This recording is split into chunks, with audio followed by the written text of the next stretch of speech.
is a great one. Great song.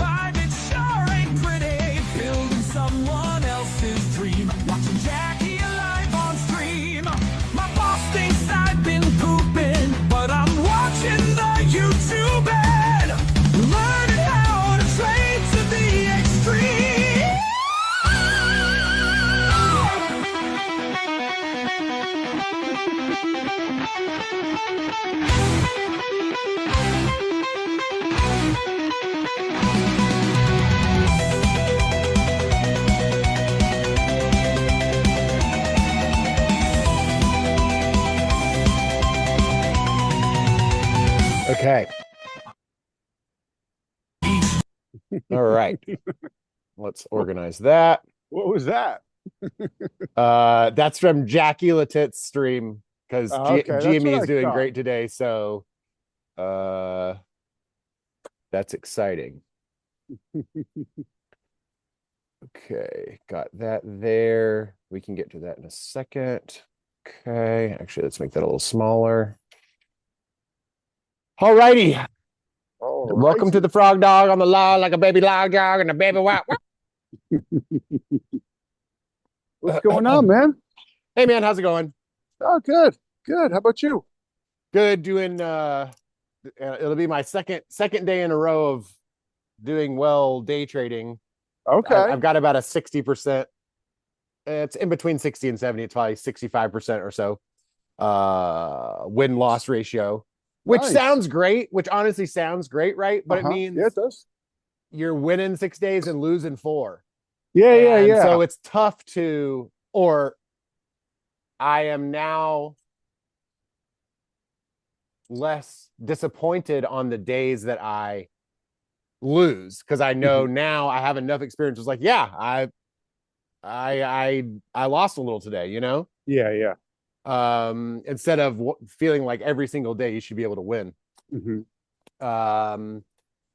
But I've just been following. I mean, honestly, it's like I would not be able to do that without Jackie and then the whole Discord community, because there's a channel in there that's just everybody who's doing day trading is just sharing their knowledge and their insight and their thoughts, you know, like all day long. So I'm just checking in with them, checking in with Jackie, you know, using that as my base, because it's not like I'm not at this point where I could do it totally on my own, you know. But I'm getting there. I'm getting there. I'd imagine that you will get there if you want to and stick with it. I'm sure you will. Yeah, no, exactly. It's because you kind of have to do it. You kind of have to put your money on the line, and then you really start learning, you know. Then you really start learning, boy. Anything else going around here? Just getting ready for all the gardening. Coming up. We'll be doing you know, we always go a little bit bigger than last year. And anything else to report?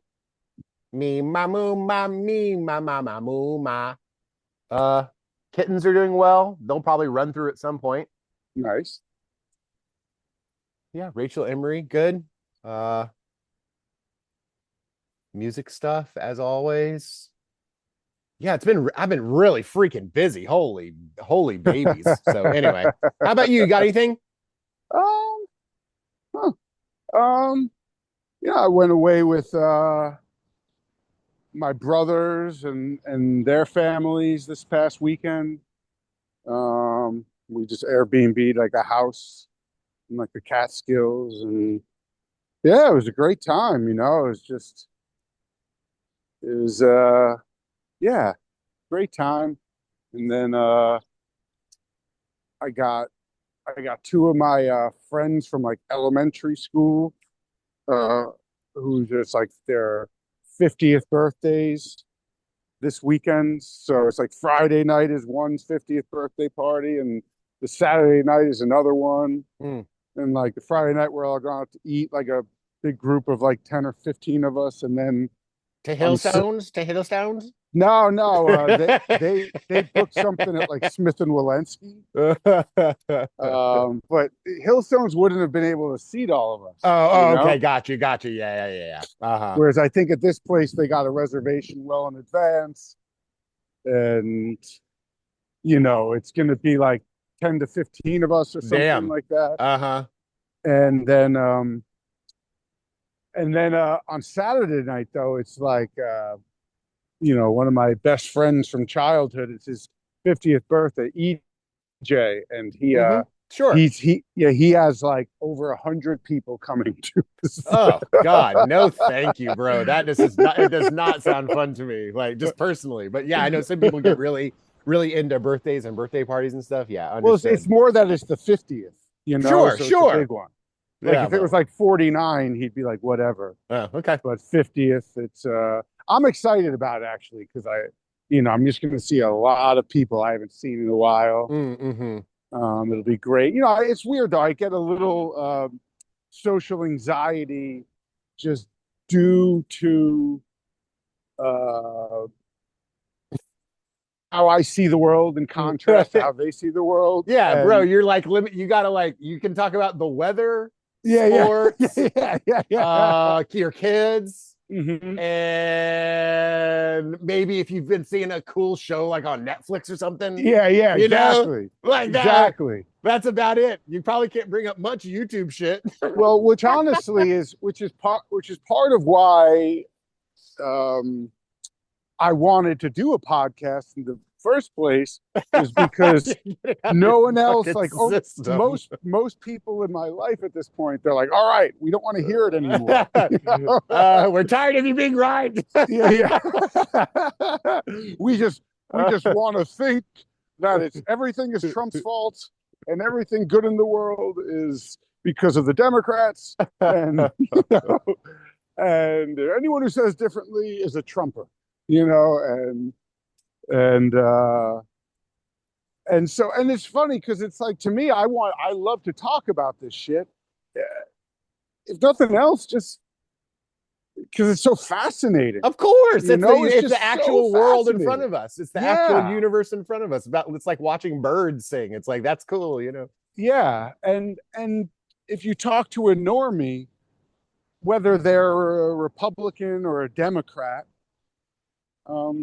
there's just these like maybe like 2 or 3 like gene pools of ideas that they can dip into, and anything out of those 2 or 3 idea gene pools, they become this like mouth breathing reactionary, like, how dare you, of one form or another. And you don't believe that, and ultimately that's why, to me, it's what would say, people like you and we're just no longer in the cult. We left American Scientology, whereas they're all still deeply in it, whether they're in the they prefer the Republican propaganda or the Democrat propaganda. And then you get, the side groups on the margins of it that prefer, the fringier Democrat propaganda versus the fringier Republican. But if you go outside of that with them, whatever. It's just, and at this point, like I think I've said before, at one point I wanted to talk to people about these things because I wanted to test some of the ideas and see what stands up to scrutiny and see what they're thinking and why they think what I think is crazy. Yeah. And now I understand most of it, and I don't really need to talk to them about it. But at the same time, when I see people, that I care about and like, I want to, usually at some point, something that they bring up touches on some of this stuff. And then I want to share with them, whatever, some of my thoughts, not even to convert them or test the ideas, but it's just like, it starts kind of organically starts to go there. Say like the Epstein stuff, it was interesting to me that some of these normies started to get into the Epstein stuff, but but they didn't want to take it to, they didn't really want to pull on the threads. They just were happy with the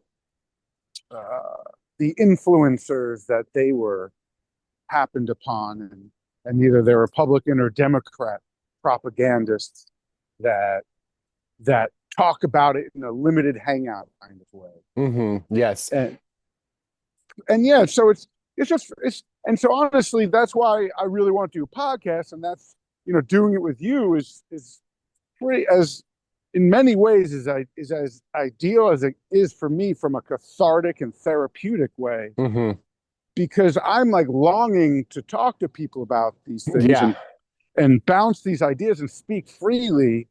And when I talk to most people, I have to like do all these introductory paragraphs. Yeah. Right.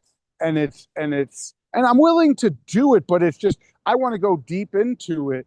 And that's something I think with our podcast is interesting, that it's like normies are probably going to struggle to really like what we're laying down, because if you don't know some of these introductory paragraphs, you're going to be like, what the fuck are they talking about?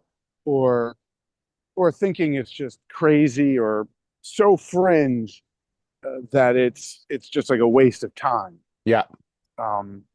But you and I, again, it's like we've left the cult of false certainty and the cult of materialism, even though, right, we still are vulnerable to some of the insecurities and ego bullshit that, lead a person to desire the I guess or the short-lived or the fragile security that a cult offers, because at least you're part of this group and you don't think you're crazy and you feel like you have some sort of community, even if the community that you're part of unwittingly to you is something that keeps you attached to the great death cult, right? That we're all born into. And again, and you and I both have, we have some areas where I'm a little more interested in this, you're a little more interested in that, but we've dug deep down a lot of these rabbit holes. We're both pretty well versed in both Western and Eastern philosophy. We're both pretty well versed, especially for our age ranges, in history, and especially lesser known history, and factoring in that history is written by the winners, which is really the big disconnect that at least I have with most people trying to discuss these things, is people don't realize when they're in the cult, they don't realize that so much of the foundation of their understanding of history in the world is based on this very subjective and self-serving histories written by the winners. And it was just written by winners that they don't look at it that way. They look at, no, this is just history. And it's like, no. This is history written by the winners that you identify with. Right, because the winners are the good guys. Yeah, exactly. Coincidentally. Coincidentally, exactly. It just happens to work out that way. And that's why, to me, it's like, I don't know. It's, man, like, I really feel like if you and I lived to, like, in the same, if we lived, like, in close proximity, like we used to, we were hanging out multiple times a week, and so we could get deep into this stuff and regularly. I mean, I feel like there's a lot of ways we could put pieces together to help, put together the puzzle in ways that, I mean, to me, is just one of the most fascinating mysteries and realities of life. That, and I just can't understand how people are so turned off by this still, how they are still so turned off by it and so knee-jerk reaction against it'll affect their day. I was about to say that before we were talking about Epstein, and then just not wanting to take it all the way. Like, people are like, yeah, Epstein is real, and then like kind of wanting to stop there. Yeah. And you saw it with Patel and Bondi and stuff like that. Hmm. This idea that it's like, yeah, Jeffrey Epstein was like a real person, but it was just him. Yeah, yeah, He yeah, acted alone. It was just this guy, and he was bad. And like, okay, like, all right, it's nobody else was involved. yeah, It's terrible what happened, but yeah. and I wish Ghislaine well. Right? I know. Classic. Yeah, Classic. those Oh things my that he said when God. he says that stuff, it's like you bring up you often bring about that the Yeah, who's like the the Mary woman, Madison yeah, stuff. that kind of thing. Uh-huh. It's like that's those little asides is the Uh-huh. most honest he ever is. Everything else is like this gish Yep. gallop of Yep. just whatever he can kind of Yep. come up with and then Yep. change the subject and then but those little asides, those little you get a little tiny Yep. through Uh-huh. into something. Which isn't just the most honest for him, is arguably the most honest for any politician in certainly in our lifetimes, if Right. not longer. And that doesn't take away from that he lies Yeah. nonstop Yeah. the rest of the time. But every Right, so often he exactly. throws Right. in No, an it's a great aside. point. It's a great point. Yeah, which it's like, let's say I'm just making up number. It's like 90% Yeah. Yeah. lies, uh uh Gish Gallop, Yeah. Yeah. Yeah. and Yeah. 10% truth, Hmm. which is quite high. Yeah. Yeah. Which is quite high. And I mean, it's higher than anyone else in terms of I that I could think of. know, Maybe right? Richard Nixon at times, but he didn't do it publicly. He did it on his private, those recordings that got released later, where he was saying some pretty uncouth shit, you know. But people like that, they're they're useful to the empire in that they're like the madman, or the appearance, as they're like the villain or the heel, as opposed to the Iron Sheik or as opposed to Hulk Hogan, who's the white hat versus the black hat, Yeah. and and it's funny because each side thinks the other is the enemy, and I went away with like Maria's family a few weeks ago, and I was like alarmed to hear them say like some pretty straight up racist things about Muslims that I was just I, you know and look, and I'm someone that I,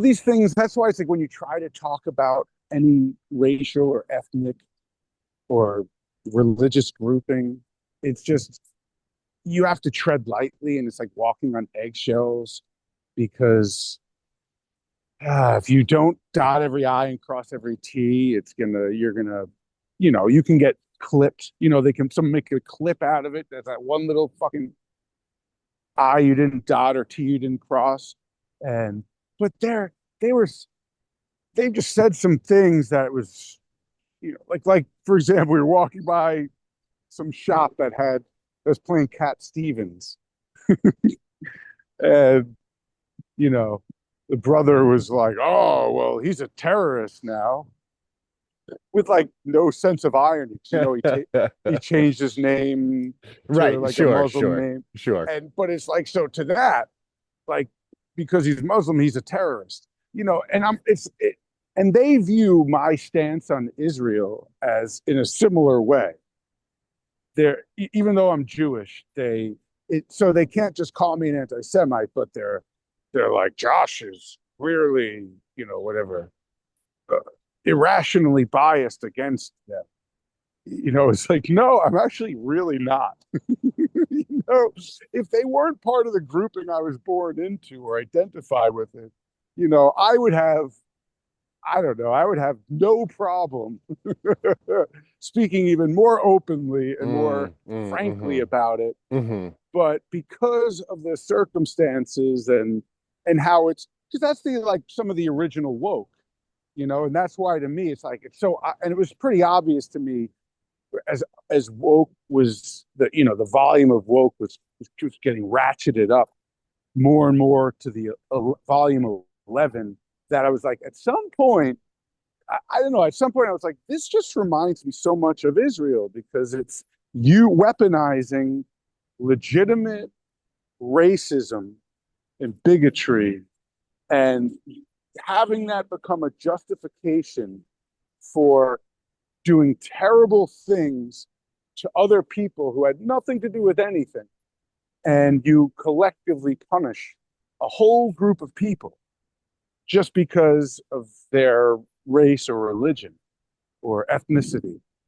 And so I talk and most of this comes down to that they feel that Muslims are terrorists because of 9/11. Mm-hmm. But they don't, and I've talked to them about like 9/11 and being like, guys, it's not the way you think it is. And I tell them X, Y, and Z, and they're like, wow, I didn't know that stuff. That's interesting.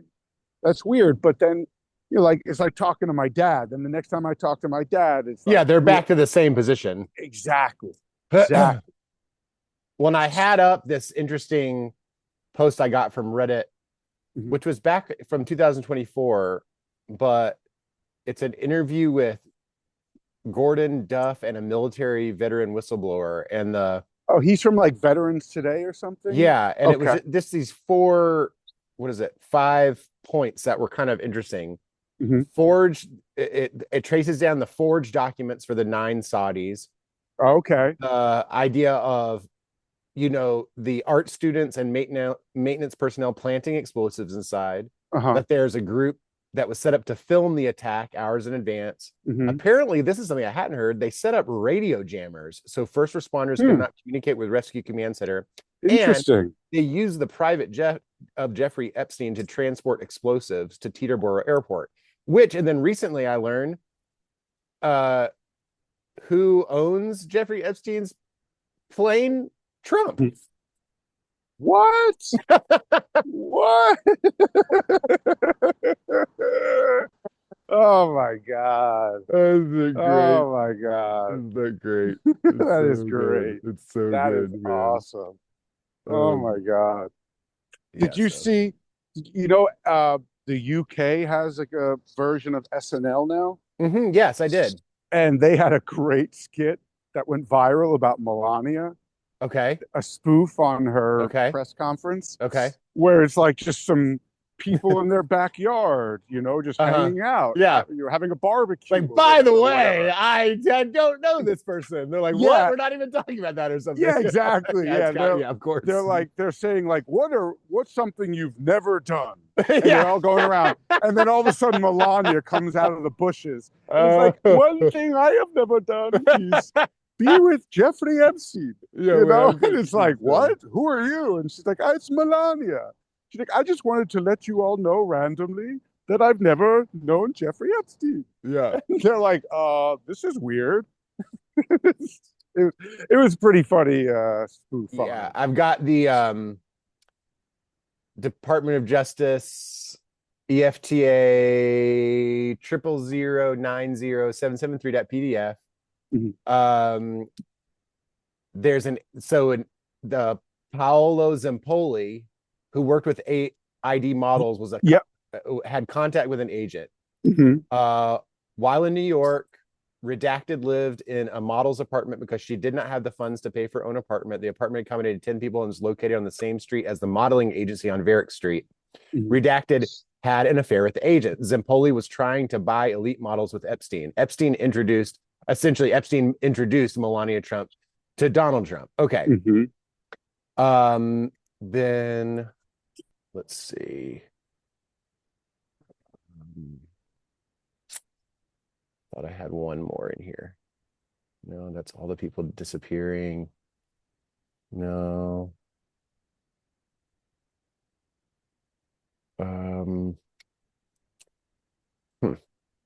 Well, whatever. Yeah. So so it's obviously super suspicious and strange and weird. And there's also, did you see, I forgot to get that in there. It What? seems like she has a daughter with Huh. We're talking about the other model or Melania? Melania has a daughter, a secret daughter. Hmm. And yes, and then the other model who's been kind of gunning for her, Has a she was child with that guy, and that guy, exactly, yeah, and that, exactly. And yep, he used his yep, connections with the Trump yeah, to get administration to her, get like her ICE to out of get there. her. Yeah, yeah, Yep. yeah. Let me see if I can um it's like Reddit, Melania's lost daughter, and everyone's like, um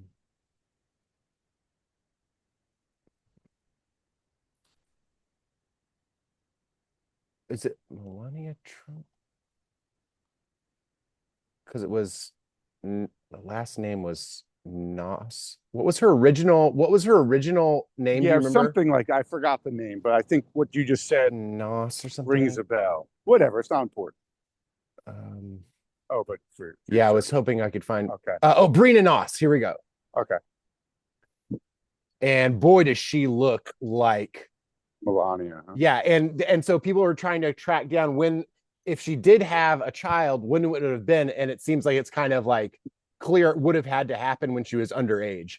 At least the initial getting. Oh, yeah, yeah. Yeah, yeah, Um, yeah. but that was it right there. The Brina Knaus, Brina Knaus, Brina Knaus, Brina Knaus. I'm glad I remember that name. Hmm.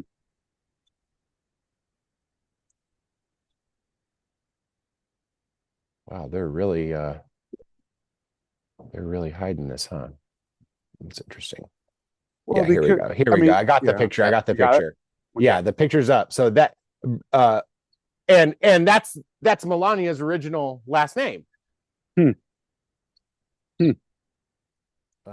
So here's I've got it up on the thing Well, here. remember like last time we were talking and I was saying like there's so many lies piled on top of each other Yes. that those of us like you and I who are just doing our level best to try to make sense of it and put the pieces together in a way that makes sense, but we're still just in a dark room with like a flashlight or two. And so it's a very challenging task.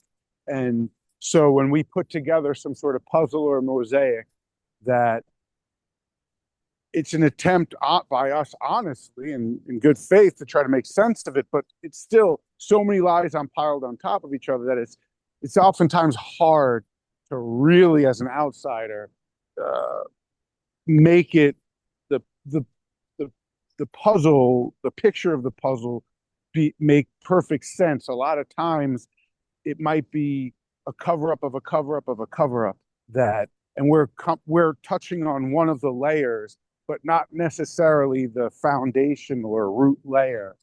And it's just very difficult. It's just inherently, it's very difficult to really make sense of some things. And that's why I don't think Jack Kruse has the whole story down, but I feel like he has this one room of the mansion.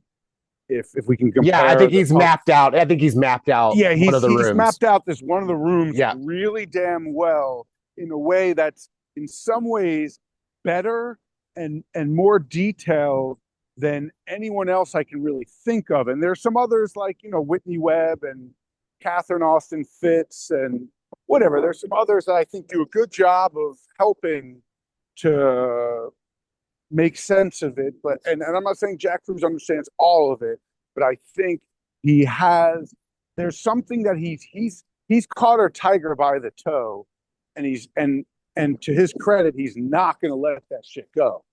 And and uh, I don't know if did you check out that the stuff I sent you from Jack Kruse. Yes. Okay, because that I mean it's interesting because now what he's bringing to light could potentially help us understand what's something closer to what's really going on, uh, big picture wise. Because Yes. whether it was the scenario he's laying out right now, of this coming extinction event that he is figured out and has been on the trail of, but recently, like within the past couple of years, and I think recently within the past, I don't know, couple of weeks or something, like enough data has come out, and he's gone, so he did these like world cruises where he cruised around the world and went to all these different countries to basically go and almost like Darwin, the way Darwin like went to Galapagos or wherever, and was like, I'm going to go on, because you got to not just read the books and not just put together and synthesize a thesis from all these different theses, where you got to go out into the field and test some of it and see and get your own work and not just depend on government data and all the institutional information. So he went around the world and was like, look, I'm looking to study in certain regions of the world what's happening with bees, with birds, and with some fish. And because he understands biophysics and quantum biology in a way that I'm not aware of anyone else that understands it all in the way he does. And given the fact that he has this knowledge and a relative expertise in understanding whatever, for now, we'll just, for discussion's sake, say that one room of the mansion, and really has mapped it out in a way that I don't know anyone else who's really mapped it out that way. Because Carol Quigley did in some ways, but he was allowed access to, I think it was the Council on Foreign Relations, or at least the grouping behind that, and their personal records for a couple of years. So he was someone that was, one of the most foremost experts in foreign affairs, and was kind of an insider, someone who was a professor at like Georgetown and I believe Harvard. And because he was allowed access to the private records of one of the top inside groups, he was, and had, from his own work and research, had seen enough dots connecting of these different people and institutions seeming to always end up in the same, and it's like, this is too much to be coincidence. Something's going on and it's more coordinated than they want it to be recognized and acknowledged. And so he was laying out a lot of the New World Order plan, and released that book in whatever, the 50s or the 60s, Tragedy and Hope, and then the Anglo-American Establishment. And with those two books, he really lays out, I mean, most of the books, because Tragedy and Hope is like whatever, 1,400 pages of like tiny print, and it's very, very dry. It's not like it's gonna like hook you in. Maybe on purpose. Exactly. I think that was part of the deal, is that he was gonna write about it in a historical, scholarly way that they were like, whatever, no one's going to care about this because no one's going to want to read this. Yeah, hide your money in your books. Yeah.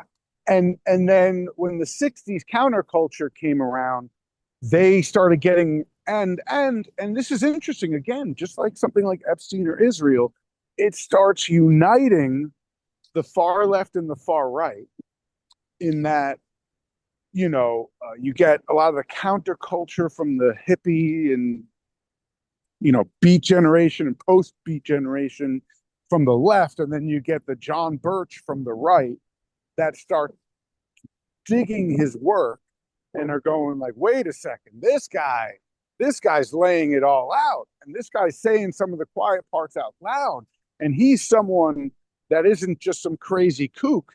This is an insider. This is a guy who's a legit scholar and a foremost expert. Someone who's an expert in the relevant fields, to go in a way like Jack Kruse is an expert in certain relevant fields that, like, say, like Whitney Webb or Catherine Austin Fitts are just not.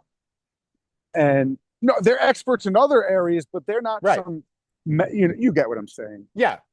And it's just interesting because those type of people are the people that help us understand or map out some of the rooms of the great mansion.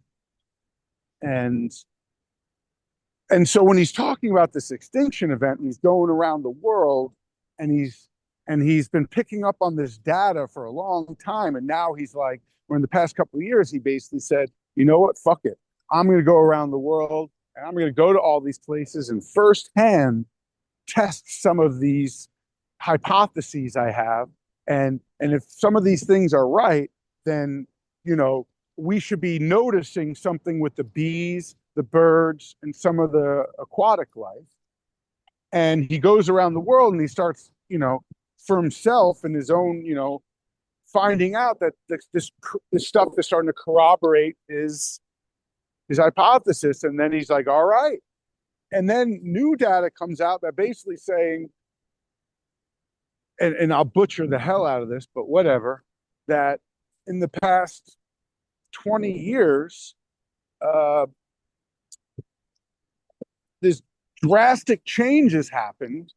Like, he thought things were bad, but in the past 20 years, the amount of magnetic badness that has happened is equal to the past 320 million years. And he's like, wow, that type of acceleration, that is terrifying. Meaning this big things are happening from like a pole shift, whatever. I'll get the details wrong. He'd call me a retard, whatever. But yeah, these things are happening, and he's basically like, the deuterium and the tritium, which he says that deuterium is really bad, and deuterium is ultimately, as he lays it out, is what undermines our health so much. And as bad as the deuterium is, he says the tritium is far worse, but he never really thought the tritium was going to be a problem because we have this magnetic fields that protect us from it. But now there are these things happening in some sort of polar shift that is changing the magnetic fields, and that basically it could be in decades, or it could be in centuries, that this magnetic shift is happening, and basically that's going to allow all the deuterium and more to the point, all the tritium from the atmosphere to dump down, and it's going to just wreak havoc on us. And it's going to be this radiation poisoning that, and when you think about it, and I've always wondered, like, why are there all of these zombie movies and zombie shows and zombie scenarios? And yeah, on one hand, it's like, well, it's a popular genre that a lot of people like. But on the other hand, it's like, what's the predictive programming element of it? Well, on one hand, it's like, well, the powers that be would like to know and think about all the different permutations or ways that this could shake out. And, how would, because you have all these different scenarios, whether it's like 28 Days Later, Night of the Living Dead, The Walking Dead, what's that more recent one that's big? There's just a bazillion, man. There's just a bazillion. Yeah. Right. So it's like every single permutation, you get all these creative people to in a way that three-body problem is like a form of soft disclosure, possibly. This is like a similar thing where you're going to be like, hey, let's have all these creative types try to think of all the various scenarios and all the permutations that could happen, right? Yes. And how would it shake out? And he's like, because really what's going to happen is, at least according to Jack Kruse, and he's one of the few people that seems to be an expert in enough relevant fields to make sense of this, is that at some point, people are going to wake up and realize, oh my God, there's only certain portions of this earth where the magnetic, like, I forgot the technical jargon he uses, but basically where the magnetic uh, decline will not be as bad as all the other areas, and that has most to do with volcanoes, because volcanoes have some sort of magnetic signature or magnetic effect. And I think he says the magnetic flux, I think is what it says, and that is going to protect people from the raining down of this radioactive material that is going to basically turn everyone into a type of a zombie, because everyone all of a sudden is going to start getting really, really sick, because it's going to be some sort of radiation poisoning, but they're not going to know what it is. Yeah. And so and now we've got all these, we had COVID was clearly some sort of fire drill for all this stuff, where, now it's drilled into our heads. When people start getting sick, it's like, it could be like, oh, there's a new pandemic. Right. That could be one thing they say. There's a new pandemic. Then people will be like, everyone go inside and put on your masks and take this vaccine and stay 6 feet apart and whatever, don't use fuel, which was part of what the climate alarmism was about, is, scaring people about using fuel and getting people to voluntarily give up the right or the desire to use the good fuel. And it's like, no, you go and have that, because Jack Kruse talks about, for example, the solar power, and how the solar panels are made of this ultra toxic shit that is really bad for us.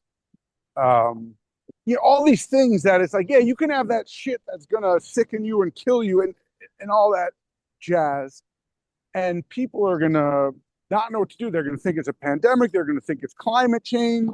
They're gonna think it's China. They're gonna think it's Iran. They're gonna be told it's Iran. Whatever. All their enemies. And then I'm sure China will say it's the U.S. and whatever, right?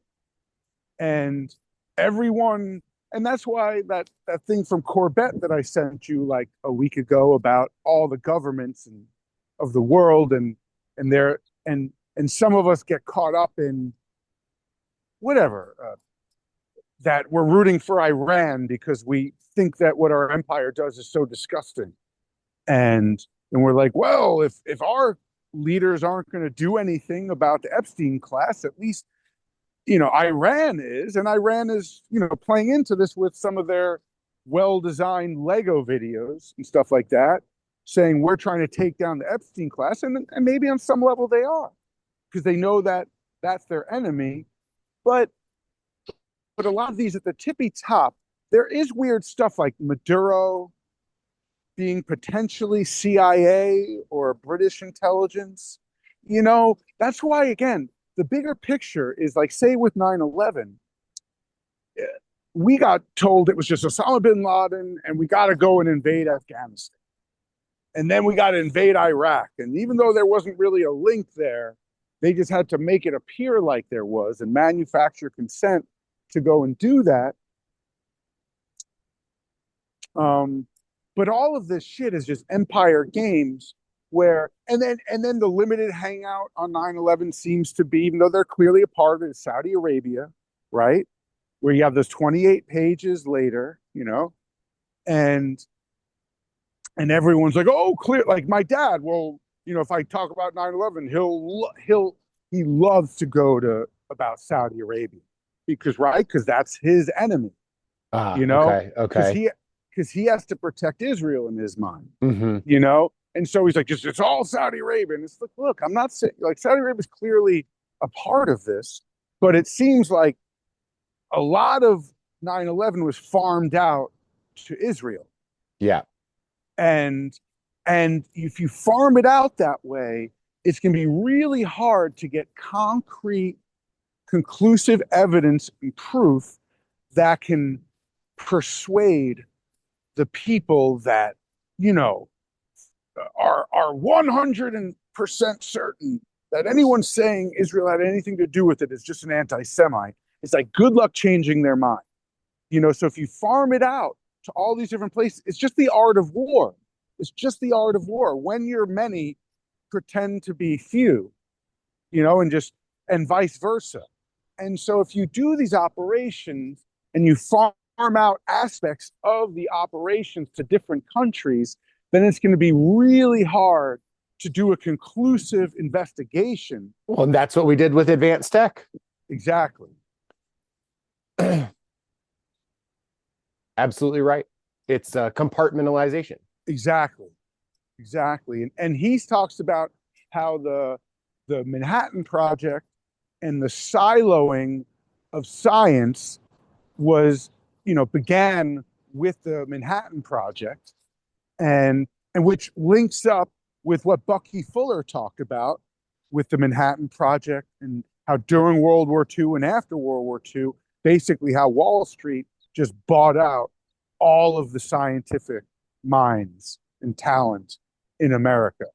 And that, in Critical Path, Bucky talks about how some of the scientists he was friends with tried to fight it and fight the good fight, and they all got their careers ruined.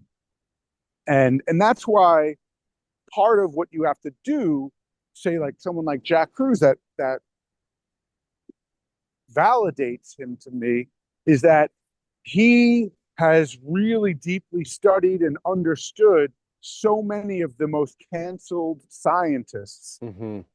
and followed their work and pieced together. Because if you do that, you can start to piece together what they wanted out of the story and not being told, while everything else they were, go well out of their way to, to market and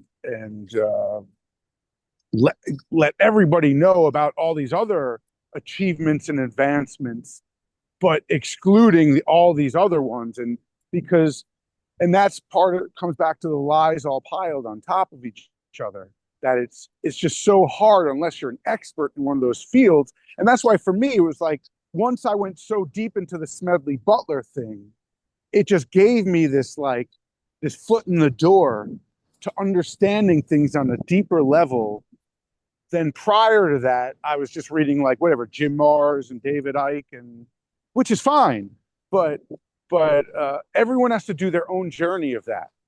And only when you go so deeply into something that then when you start studying other things, some of those names start popping up. That's why I sent you that Meowlin guy who talks about the Swiss thing, because the first thing that caught my eye, when he was talking about the Mallet Provost. And I only knew about Mallet Provost because there was Grayson MP Murphy, Grayson Malice Provost Murphy, who was who ran a Bond, whatever, was some sort of like, what's the word? I'm blanking on, whatever. It was just some sort of worked in finance that, and Jerry Maguire, who was the agent that he had going up to Butler, to Smedley Butler, to try to bring him in first to lobby the veterans against going off the gold standard, and then to start testing the waters to see if he would be receptive to maybe leading the 500,000 man private army that they were going to build to rival the official military, just in case they needed to. So they were just doing their due diligence if we're going to try to do this and take it to the next level, we got to make sure we got that set up. Because if we try to do it without that, it'll just be a bluff. And if it's a bluff, there's so far we can take a bluff. I mean, you could potentially take a bluff really far, but these people want to work on making it so that it's not just a bluff, that they have, things that they can use. Yeah. And the Mallet Provost, I'm just saying, like, that's when things start rhyming.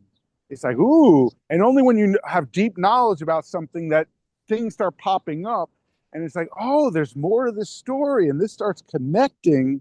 And it wasn't like someone was shoving it in your face. it was like you have this deep knowledge of something that now gives you entry point or foot in the door to another avenue that otherwise everyone else is like, what are you talking about? I don't see the connection. You're seeing connections that aren't really there. You're crazy. You're a conspiracy theorist or whatever. And it's like, look, we're all fucking conspiracy theorists at this point. It's just some of us are pretty good at it and some of us are terrible at it. And if you're terrible at it, then you believe the conspiracy theories presented by the Republicans or the Democrats, for example.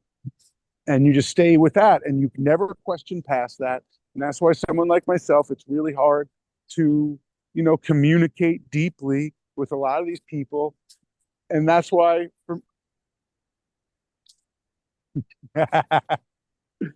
and that's why for me, it's like, I want to have a deep connection with all these people, whether it's my family or these friends I'm about to see who I haven't seen in a while. And I know that on some of these topics, it'll start coming up and I'll be like, ooh, I have some cool stuff to share with you. Right. And then I'm like, wait a second. If I go there, I'm probably going to get ganged up on, which at this point is like, I can fend off, like almost like a Jean-Claude Van Damme movie, from the 80s, where it's like, all right, I'll fight all of you and probably I'll stalemate you, So that in the end, we just agree to disagree, whereas before, when I was less knowledgeable, it was harder to do that, and and to bring it back to the Jack Kruse stuff, it's like, man, if this thing is really coming like he's saying, then, and he's saying that's part of why they're in such a mad rush to get this mass surveillance state control grid. And as Catherine Austin Fitts says, the control grid is why Trump was selected to win this election, was because he was here to really implement the control grid. And that's part of why they did allowing the border to be open to let all these people flood in, so that there would be such a reaction from the conservative side to be like, we need to slam this border shut. And not just the conservative side, because honestly, when you go back and see the speeches of like Hillary Clinton, Bill Clinton, Obama, and a number of others, it's like, dude, they were all saying the shit about the border that Trump was saying. Even Bernie Sanders, were basically saying in substance that you can have open borders. That would be ridiculous. That would be such a stupid move. Or as Bernie Sanders, that would be something, that would be a wet dream of the Koch brothers, but you somehow manufacture consent, which is really the way they try to do it, is it's counterintuitive, but you get the group, you want to co-opt the group that would normally be the biggest obstacle to you achieving that objective. Absolutely. Right? And so Trump and the MAGA movement would normally be so against these digital IDs, the CBDCs, and all these mechanisms of control and the control grid. But because they're so hot and bothered about the border, they're like, go ahead and bring in ICE and do what you will with these people, because these people are invading our country. And yeah, it is an empire game to flood the country with foreigners that are going to, cause a certain amount of chaos and destabilize it. And just like a civil war would, and break up the cohesion in the communities, which is something that Carol Quigley said, that liberalism seeks to destroy communities. And he said that in like the 60s, and he said that as a liberal, because he was a liberal, that in his own words, he generally agreed with their plan. The main thing he disagreed with them is that their desire to remain secret and unknown. And he was like, why? You guys are doing God's work. You're doing, just whatever. At least the idea is that, well, if we need to build a dam, right, for hydropower and water and all these uses for a growing society and economy, well, you're going to have to break a few eggs to make that omelet. You're going to have to kill some wildlife. You're going to have to, eminent domain, and take away land and do all these things that are far reaching and pretty authoritarian, but it's for the alleged greater good. And in that way, it's like, look, this is just evolution. Just like making federalism is a form of evolution, because the countries that don't federalize, how are they going to compete against countries that do federalize?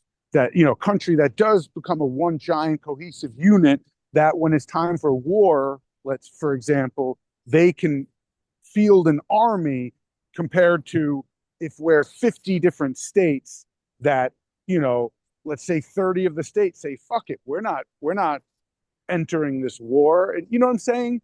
So there's a certain evolution here, that a socioeconomic, I guess you could say, evolution, more macro evolution, that is hidden from the people, from understanding, so that it can be presented to them in a way that seems like is populist and for the betterment of the most people, but what it really is for the betterment of the small groupings and oligarchs that really run it.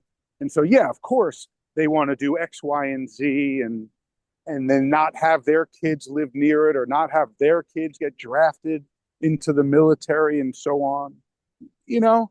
So, and then if this does happen, what Jack Kruse is saying, then it's like at some point people are going to start realizing, after they're told it's the pandemic or it's climate change or it's this or it's that, then they're going to realize, wait, at some point, maybe it has to do with the magnetic flux. And then therefore we need to go to places like El Salvador and wherever else where they have lots of volcanoes, and we'll go there. But that once billions of people start trying to flood this tiny little regions, it's going to get crazy. So they want to have this control grid to prevent that from happening, so that if people try to leave en masse, wherever it be from, whatever country they're trying to leave en masse to go to one of these regions that will be protective, and then they won't be able to, because it's like, you can't go there. We're not allowing you. We're turning your chip off. We're turning off your CBDC. You can't book that flight. Yes, absolutely. And that's, so I think this is starting to lay out a picture, right, of what's really going on, and how they need these narratives, like narrative galore and distraction galore, everyone to focus on. And that's why even this Iran thing would make sense, that, yeah, they just want to stop the flow of energy and destroy the energy infrastructure.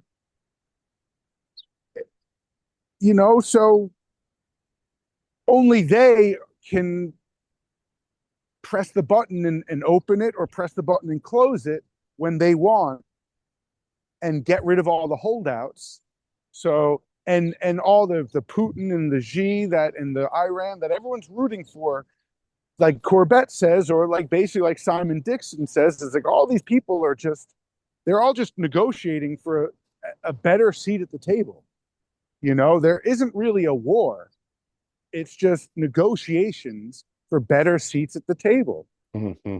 While the rest of us just get to eat whatever Republican and Democrat propaganda, like in America, and every country gets their own form of it. And they'll be too distracted with all these bullshit to realize like the bigger picture that's actually happening.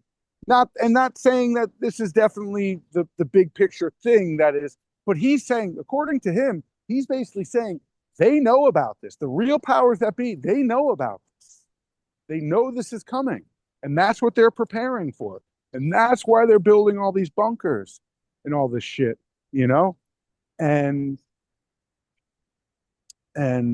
but I wonder,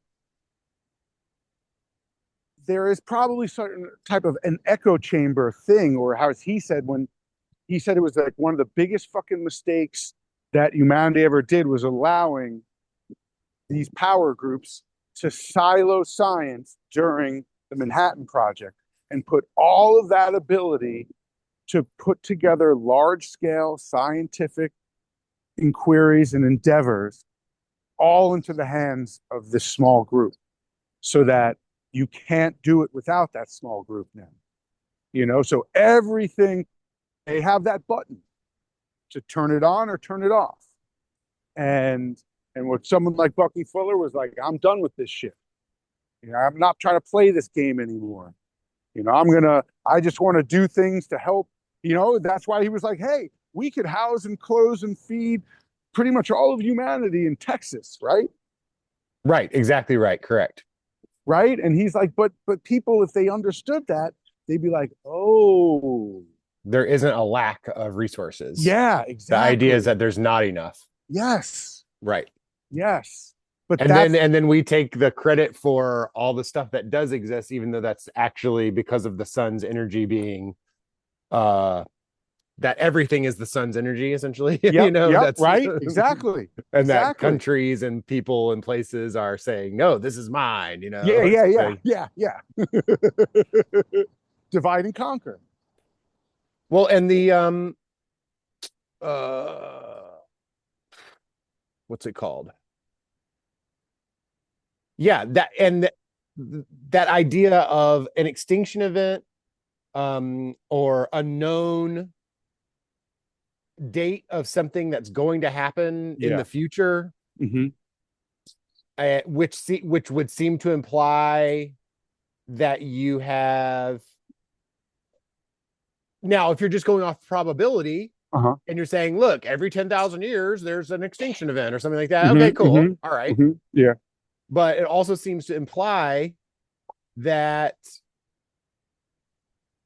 seems to be linked into possibly the quote unquote indigestible truth that so many of the insiders around the NHI UFO stuff is that could be one of them. That could be one of the things that nobody, if you found out that there's going to be an extinction event, either that's natural or that's like somebody's going to come blow us up, then you probably wouldn't want to reveal that to the general public. And you might attempt to do something about it in the background, i.e. secretly. However, to argue against that, that would also be an amazing way to keep people's mouths fucking shut. Is you would want something like that. Be like, look, you're gonna be working on this stuff, but you can't tell people because of X, Y, and Z. And so you probably make them sign an NDA. Right. You probably make it clear that you're working in areas where there's armed guards, so that it's kind of understood. Look, we'll wipe your ass out if you try some crazy shit. Yep. But then if you could link it to a more mythological underlying reason, like that, or another one I've heard is that, of course, long ago. Well, I don't know how long, but the idea is that in the past we made an agreement with some group or some groups. Yep. And in exchange for we got something and we traded away some stuff, and whatever we traded away would be indigestible to a lot of people. Then the three body problem stuff, and then all of these researchers and scientists that are just going missing. We're like living through the three body problem. So it also seems to imply that at least in the more what we would call private sector, they do not want certain levels of advancement to occur. And I don't know if that folds into everything else that we're talking about, or if that's along the same line. Because I've often wondered if there is it's kind of the Star Trek idea of like different levels of civilizations, and that the biggest leap is once you have near to or past light speed travel, because otherwise you're just going to blow yourselves up. We don't really care. You know what I mean? If you blow yourselves up, fine. But once you can leave your planet and you can blow someone else up or somewhere else up, we start that's caring. when, exactly. So it could be in I want to say it could be in our best interest, but what I mean is, for some groups of people, it could be in their best interest that we don't develop that Yeah. technology in the Yeah. private sphere because you're trying to buy time. Because once we have a certain level of technology, that kind of opens the door to getting interaction from Right. other groups. And so you would want to control the timing of it. Yeah. Yep. And then depending on how freaked out you are, how hardcore conservative Christian you are, and you believe that this is demons, what you're going to really want is do this in secrecy and develop the defensive capabilities, the weaponry capability Right. in the background, like screw free energy so that like people can live longer and not have to pay money for so many different things, stuff like that. No, we got to develop this for weapons first. That would make a lot of sense with how flippant humans work. Right. Which, you know, there's some logic to it, you know, to like, let's say the idea of, you know, aliens have been here for a long time, and then we finally reach a certain technological development where we are become we blip on their radar finally, and they're like, okay, you know, kind of like the Alan Watts thing, like, oh, that tree is appling, this planet, this giant rock is peopling, you know, all of a sudden there's all these people, and now, you know, okay, isn't that curious? Let's see what they do. And then they go away and come back you know, a while later, and like, wow, all of a sudden, like they're flying now, and now they're starting to work on these nuclear weapons. Now, okay, now we're taking notice. Now you know, you've crossed a certain threshold that we have to monitor you a little more closely now and get a little more involved. Because like you were saying, it's fine if you guys just blow yourselves up, but once you start reaching some capability where you can start affecting the rest of us, which is basically, in a way, you could argue what, you know, the US and Israel are doing with Iran. They're like, we don't ever want to let you guys have a nuclear weapon, because then we can't just do it with you whatever we want. Because once you have a nuclear weapon, then all of a sudden we can't just attack you whenever we want. All of a sudden we have to, you know, that math changes. And so in a similar way, it seems like that math has changed, but it would make sense though that humans are like, hey, in the meantime, why don't we increase our ability to defend ourselves so that we have a better negotiating position? Because we don't want to just, you know, let them dictate terms completely. You know, which makes, I'm just saying, that makes a certain amount of sense. Of course. If you want to win. Or at least be able to negotiate better for yourself, to be like, yeah, we can't beat you, but, you know, we can hurt you enough that now you know, you got to give us some better terms, you know? And just, I'm just saying, from a negotiating standpoint, that at least makes sense. Now, I think the three body problem thing, you know, once their technology, like that teardrop thing, you know, that teardrop that comes, yes, and then they're like, ooh, at first like, ooh, but then it's like that just slices through all of their machinery and what they think is most advanced tech. You know, it's like, please, and that was just this one little tear.